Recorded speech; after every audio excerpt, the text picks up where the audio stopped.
rejeter purement et simplement les amendements ñu ne soxla wuñ ko parce que jàpp nañ ni proposition yooyu ay proposition yu baax la déggoo nañ ci am nañ ci consensus donc duñ ci changer virgule te ci proposition yooyu fa la tirage au sort jógee tirage au sort muy naan loterie ñoom ñoo ko indi dugal ko ci code électoral bi ci proposition yooyu fa nañu créer la commission de contrôle des parrainages ba pare dénk ko conseil constitutionnel sans aucun garde-fou amul dara loo xam ne teg nañ ko pour xool naka nañuy superviser liggéey boobu naka nañuy fexe composition commission de contrôle de parrainage boobu mu nekk une commission boo xam ne ce sera une commission indépendante impartiale une commission boo xam ne dina def liggéeyam sur des bases objectives fa nañu dugalee ay logiciel de contrôle des parrainages foo la jógee donc ñooñu ko déposé tey ñoom ñoo ne ñoo indiwaat commission d'enquête parlementaire ñu ne dañuy def une commission d'enquête parlementaire pour saytuwaat le processus électoral ñoom ngay déggaat ñuy naan conseil constitutionnel liggéey ba mu def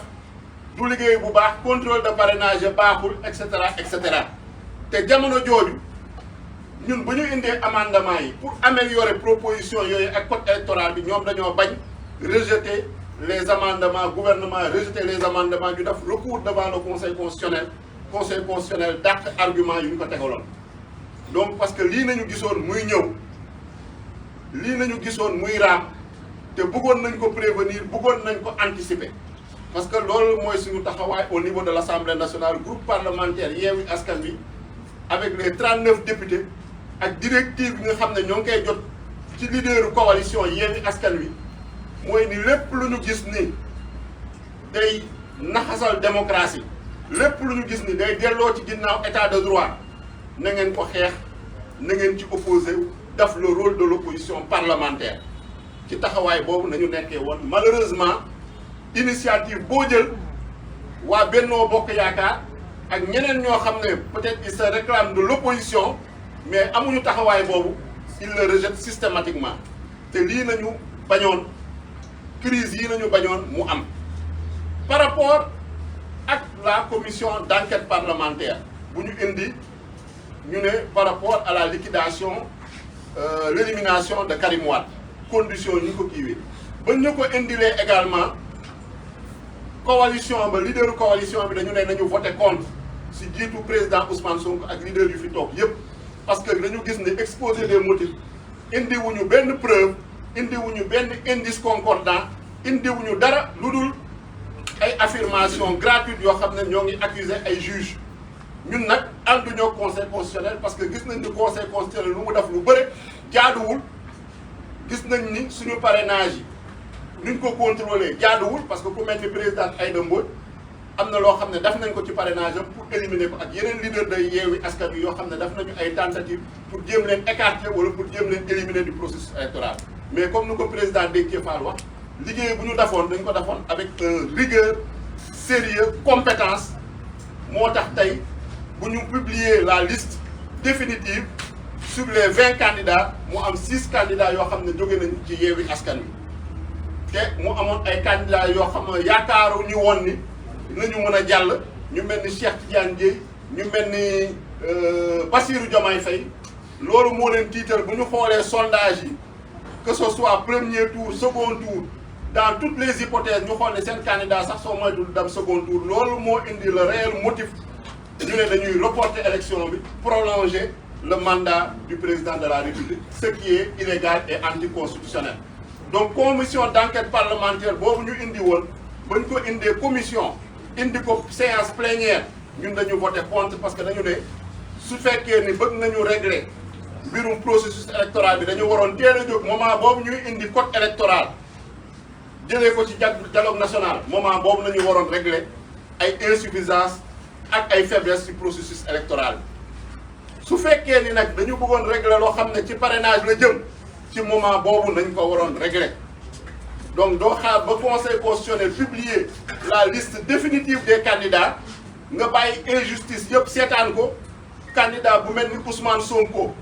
injustice yu ñu def à son encontre banditisme administratif ba nga xam ne moom la ñu gis au niveau de la direction générale des élections au niveau de la direction de l'automatisation des fichiers au niveau de la caisse de dépôt et consignation ñu seetaan ko waxuñu ci dara ñu bàyyi ba loolu yëpp jàll conseil constitutionnel publier la liste définitive ñu ne dañuy ñëwaat di xool la revue du processus électoral dañu ñëwaat di parler d'élection transparente d'élection inclusive. Je pense que loolu c'est de la mauvaise foi loolu je pense que c'est de l'inconséquence et c'est de l'incohérence donc moo tax à l'époque ñu voté woon contre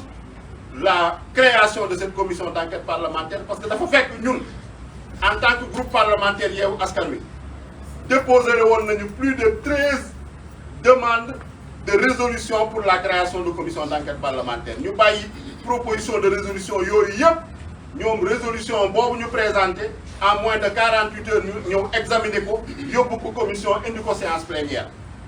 te résolution boobu ñu ko présenté daa mel ni waa Benno Bokk Yaakaar ak seen groupe parlementaire ñoo gënoon sawar ko porté ko que ñoo xam ne ñoo lu jëm sur la proposition de loi constitutionnelle ba nga xam ne waa député PDS ñoo ko dugal également directive yi ñu jot su suñu leader yi buñ ko jàngatee mooy ñu voter systématiquement contre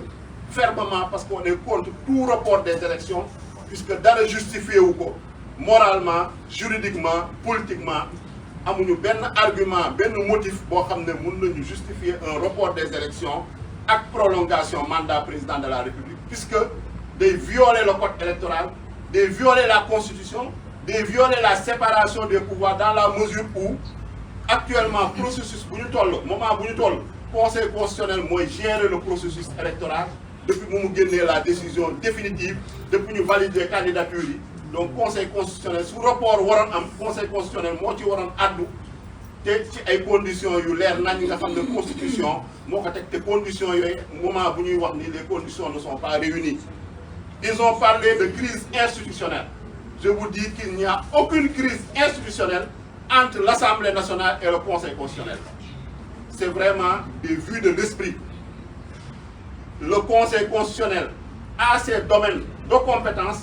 C'est une institution judiciaire, pouvoir judiciaire le bokk. L'Assemblée nationale a ses compétences, pouvoir législatif le bokk. Amul dara loo xam ne amu fa confrontation. Problème bu fa am kay mooy ne am na ay députés yu bokk ci benn parti ñoom ñu éliminer seen candidat ñu am droit contester ñu am droit ñaxtu ñu am droit également joxe ñoom seen argument loolu ñu nangul leen ko mais amuñu droit perturber chambouler le calendrier électoral sur des bases fallacieuses yoo xam ne di prétexter ay crise institutionnelle te crise institutionnelle amu fa Assemblée nationale moo ngi fonctionner sans problème Conseil constitutionnel moo ngi fonctionner donc il n'y a pas de crise institutionnelle entre l'Assemblée nationale et le Conseil constitutionnel c'est une crise politique au sein de Benno Bokk Yaakaar APR ak un problème boo xam ne mooy la candidature de Karim Wade au niveau du PDS donc loolu c'est pas le problème de l'Assemblée nationale lu mu ci bëggoon yokk mooy proposition de loi constitutionnelle boobu bañ ko indee Assemblée nationale 14e législature damuy nekk 14e législature ba léegi ñoo ngi doog a examiner une proposition de loi parce que ñaar moo am projet de loi mooy jóge ci gouvernement proposition de loi mooy jóge ci initiative des députés initiative yëpp yu ñu fa jël ñun en tant que député déposé nañu 3 propositions de loi examiné wuñ ci benn mais proposition de loi boo xam ne déposé nañ ko samedi bureau bi examiné ko samedi ñu convoqué le bureau samedi bureau bi examiné ko samedi jébbal ko président de la république joxe avis le samedi même le dimanche ñu convoqué la conférence des présidents pour mu programmer joxe ordre du jour et calendrier dimanche à 11h 11h la ñu soog a jot texte bi ñun ñuy bokk conférence des présidents ñu ne ñu commission des lois dimanche à 15h séance plénière bi c'est le lundi à 11h mooy maanaam proposition de loi ba nga xam ne engagé avenir u dëkk bi engagé le futur de tous les Sénégalais ak loo xam ne lu toll ni élection présidentielle nga bëgg a plier en 48 heures loolu kenn mësu ko gis mun nañu ne battre na record Guinness en matière d'adoption d'une loi ñun nag bu ñu yeggee commission taxawaay boobu nañ fa am parce que dañu gis ne motif yi ñu avancé ca exposé de motif bi du ay motifs yoo xam ne mën na justifier la révision d'une constitution du motif boo xam ne mën na justifier le report d'une élection du motif boo xam ne mën na justifier la prolongation yokk mandat président de la République te dafa violer constitution bi en ses articles 27 article 30 article 31 ba pare remettre en cause la décision du conseil constitutionnel mooy décision définitive ba nga xam ne moo établir la liste définitive des candidats donc loolu mënuñu ko woon nangu moo tax ñu voté contre en commission voté également contre en séance plénière loolu mooy doon suñu objectif pour voter contre en séance plénière mais mayuñu ko puisque séance plénière ba ñu ñëwee dañu ñëw commencer poser les questions préalables loolu article 74 du règlement intérieur moo ko maye question préalable mooy loo xam ne balaa ñoo dugg ci fond wu texte bi dañuy laajte ay questions yoo xam ne suñ ko résoudre maanaam texte bi kenn mënu ko examiner sur le fond loolu nañu def au niveau de l'Assemblée nationale ba ñu paree ci question préalable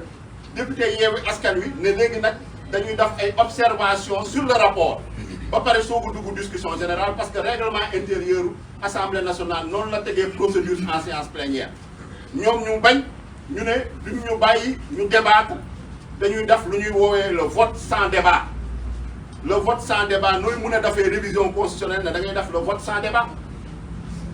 ñu ne nag loolu duñ ko seetaan du ñu bàyyi assemblée nationale muy salfaañe le règlement intérieur continuer di violer la constitution à travers un vote sans débat ba nga xam ne le règlement intérieur de l'assemblée nationale prévoiru ko parce que assemblée nationale kuréel la boo xam ne dañ fay waxtaan dañ fay délibérer dañ fay débattre moo tax ñu sanc assemblée nationale ñu woowee ñu les représentants du peuple tànn 165 ñoo xam ne fu ne nañ leen jëlee ci Sénégal ak sa diaspora bi indi leen fa pour ñu représenter fa la nation sénégalaise la population sénégalaise donc comme mënul comprendre ñu ne assemblée nationale dañ koy indil texte révision constitutionnelle ba pare ñu ne ko da ngay def un vote sans débat ñu ne loolu nag mënul nekk parce que règlement intérieur may ñu ko da ngeen di ñu may ñu débat su fekkee ni débat yi minuit lay jeex ñun pare nañ ñëwaat suba pare waat nañ ñëwaat gannaaw suba ba fu mu yem après ñu soog a dem au vote loolu nañu bañ menacé ñu ne ils vont faire intervenir la gendarmerie ñun on a campé sur nos positions parce que position ñu campé c'est des positions de principe pour défendre le peuple sénégalais pour défendre la nation sénégalaise défendre la démocratie défendre l'état de droit parce que gis nañu proposition de loi constitutionnelle boobu lépp loo xam ne constitution la lépp loo xam ne code électoral la mu ngi koy violé te loolu tamit mënuñu ko seetaan en tant que représentant du peuple fa nañu jëlee la malheureuse décision dugal fa GIGN ak gendarmerie expulser député opposition bi particulièrement les députés du groupe parlementaire Yewwi Askan Wi expulser leen de manière violente de manière brutale en violant la constitution en violant le règlement intérieur de l'Assemblée nationale te loolu le président de l'Assemblée nationale moo jël responsabilité malheureusement Amadou Mame Diop il faut le nommer en complicité avec le groupe parlementaire Benno Bokk Yaakaar et le groupe Liberté Démocratie et Changement tere ñu participer au vote ñëpp di ko seetaan àddina yëpp di ko seetaan parmi certains députés sama collègue bi Ismaïla Diallo il a été violemment tabassé par des gendarmes brutalisé yeneen députés yi jigéen ñi mag ñi ñu brutaliser leen ñenn ñi ñu séquestrer leen man dañ ma séquestrer pendant plusieurs minutes dans un loo xam ne genre cellule la woon pour ñu empêcher participer ñu au vote et dans ces conditions ñu bëgg ne ce vote là est démocratique ce vote là est légal ce vote là est légitime nga xam ne loolu dara jaaru ci yoon non seulement ils ont violé la constitution sur le fond mais sur la procédure également bu ñu utiliser pour voter ce texte de loi constitutionnelle dañoo violer le règlement intérieur et la constitution buñ ci paree nag lu ñu santoon également en rapport avec les leaders de la coalition Yewwi Askan Wi on a fait un recours devant le conseil constitutionnel dans les meilleurs délais nañu def recours boobu déposer ko te yóbbu ko conseil constitutionnel pour que conseil constitutionnel jël ay responsabilités annuler cette loi qui est contraire à la constitution te loi ba nga xam ne qui viole le protocole de la CEDEAO sur la démocratie et la bonne gouvernance parce que suñuy fàttali ko protocole boobu moo ne kenn amul sañ-sañ changer les règles du jeu électoral à moins de 6 mois avant les élections su fekkee ne acteurs yi déggoowuñu seen biir acteurs politiques yi kenn amul droit également modifier le calendrier électoral loolu protocole CEDEAO bee ko wax constitution bi nag yaakaar naa ni article 27 leer na nañ kenn amul sañ-sañ yokk mandat président de la république kenn mënu kaa wàññi te conseil constitutionnel rappelé na ko en 2016 te article 27 boobu article 103 moo ko verrouillé ba pare ñu jël caabi boobu sànni ko géej kenn mënu kaa laal clause d'éternité clause d'intangibilité donc conseil constitutionnel yaakaar naa ni moom moo am la responsabilité historique de rétablir le droit moom moo am la responsabilité historique de sauver la démocratie sénégalaise moom moo am la responsabilité historique de préserver le caractère républicain de l'État du Sénégal te suñu requête bu ñu fa déposé loolu nañu ñaan loolu nañuy réclamer ni plus ni moins. Également les candidats ont déposé un recours devant la Cour suprême pour attaquer décret ba nga xam ne Macky Sall moom la jël le samedi pour annuler la convocation du corps électoral le 25 février. Donc lu ñuy wax yaakaar naa ni en tant que groupe parlementaire Yewwi Askan Wi mooy que cette loi-là soit annulée et qu'on respecte le calendrier républicain, que les élections se tiennent à date échue le 25 février 2024 su fekkee ne dañu bëgg dëkk bi dal dëkk bi am jàmm dialogue bu ñuy wax am il faut que ñu respecter le calendrier républicain. yaakaar naa ni looloo fi indi le non respect du calendrier républicain moo indi fitna moo indi xiiroo beeg ñaayoo bi te également ñuy respecter les droits et les libertés des citoyens parce que ñoo ngi solidaire ak toutes les initiatives qui sont prises par les syndicats, par la société civile, par le secteur privé, toutes composantes de la nation confondues, étudiants yi di ñaawlu rey yu ñuy rey les jeunes manifestants ak les citoyens sénégalais di leen présenter en tout cas à leur famille suñu condoléances di leen jaale seen famille di ñaan yàlla xare leen àjjana di ñaawlu également exaction yu nekk di commettre actuellement violation des droits et libertés ñu mel ni aar suñu élection prévoir manifestation cet après-midi préfet bi interdire ko sur des bases yoo xam ne tegu ko fenn également coupure internet mobile ma nga xam ne tey amaat na encore muy loo xam ne kenn mësu kaa gis Sénégal. Donc il faut que on retrouve l'état de droit, il faut qu'on retrouve la république, il faut qu'on retrouve la démocratie et loolu nag moo ngi dépendrul ci Yewwi Askan Wi dépendrul ci candidat yi rek ça dépend du peuple sénégalais dans sa diversité et dans toutes ses composantes. loolu laa bëggoon wax. Je vous remercie. La loi d'amnistie.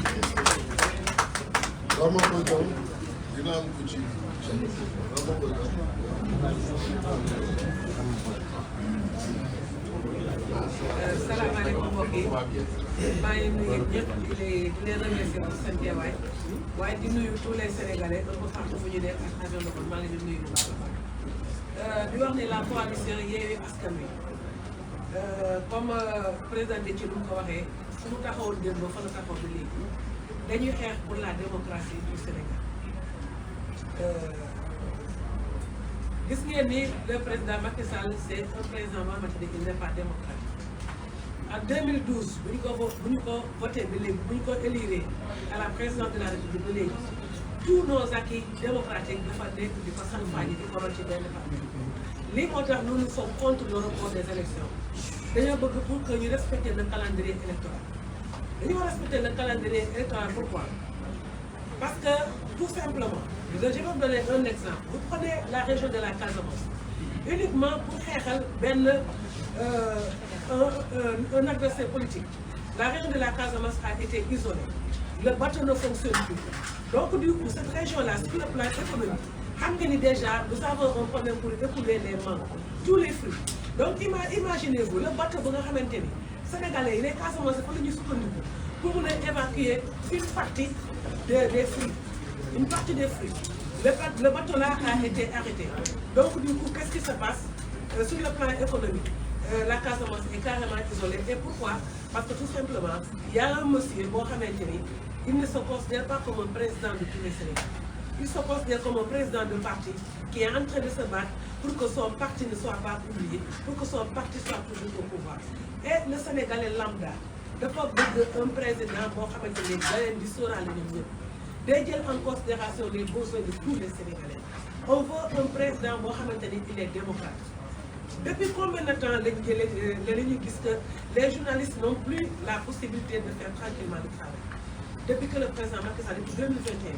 les journalistes ont du mal à faire tranquillement le travail. On a vu temps y passer. Je pense que c'était le vendredi. Nous d'autres journalistes. Nous les buntu Qatar. Et ça date depuis 2021. Donc pour pouvoir sauvegarder nos acquis démocratiques, on doit impérativement tenir les élections le 25 février.